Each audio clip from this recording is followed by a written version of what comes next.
সবুজ গাছপালা আর শান্ত পরিবেশে ঘেরা ছোট্ট একটা গ্রাম, যেখানে সবাই সবাইকে চেনে। আর গ্রামের মাঝখানে আছে একটা পুরনো রাস্তা, যে রাস্তা নিয়ে আছে অনেক ভয়ের গল্প। এই গ্রামেরই একজন রহিম, তার ছোট্ট একটা চায়ের দোকান আছে। আর সেই দোকান হলো তার জীবনের ভরসা। রোজকার মতো গ্রামের নরেন কাকা সবার আগে চা খেতে এসেছে। রহিম, এক কাপ গরম চা দে তো। এই নিন দাদা, আজকে চা একদম ফার্স্ট ক্লাস। শুনেছিস, কাল রাতে ওই জঙ্গলের রাস্তায় আবার কিছু দেখা গেছে। একটা মেয়ে দাঁড়িয়ে থাকে মাঝ রাস্তায়।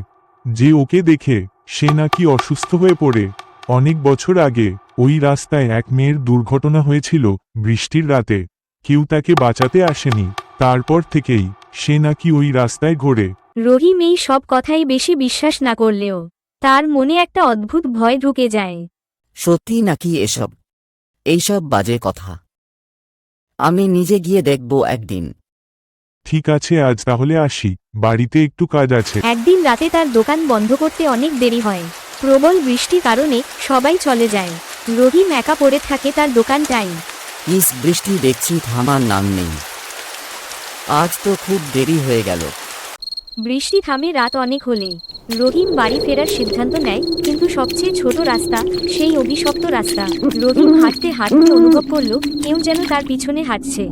হঠাৎ সামনে একটা ছায়া। কে ওখানে?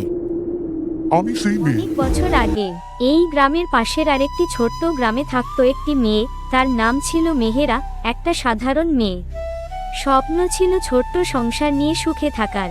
বিয়ের পর সে এলো শ্বশুর বাড়িতে, কিন্তু তার স্বপ্ন খুব তাড়াতাড়ি ভেঙে গেল। তোর বাপের বাড়ি থেকে কিছু আনলি না? এভাবে কি সংসার চলে? কালই গিয়ে টাকা নিয়ে আয়, না হলে ভালো হবে না। প্রতিদিন অত্যাচার, মারধর, অপমান। আমি আর পারছি না।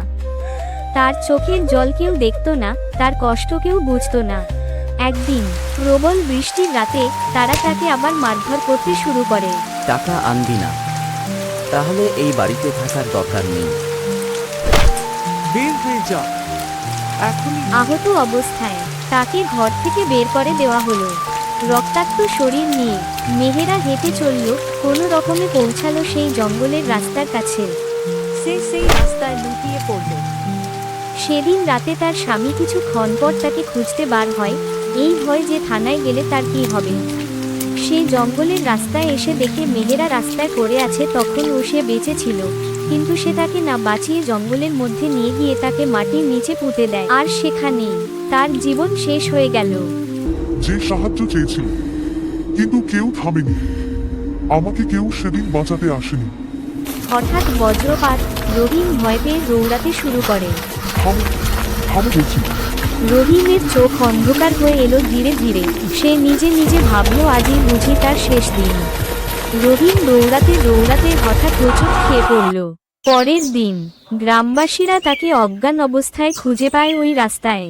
তারপর থেকে কেউ রাত না জানি এভাবেই কত মেহেরা রোজ তার জীবন নিয়ে লড়ছে, এমন কিছু লোভী নিকৃষ্ট মানুষের অত্যাচারের সাথে। তারপর থেকে কেউ রাতের বেলা ওই রাস্তায় যায় না, কারণ কিছু রাস্তা শুধু রাস্তা নয়, ওগুলো স্মৃতি আর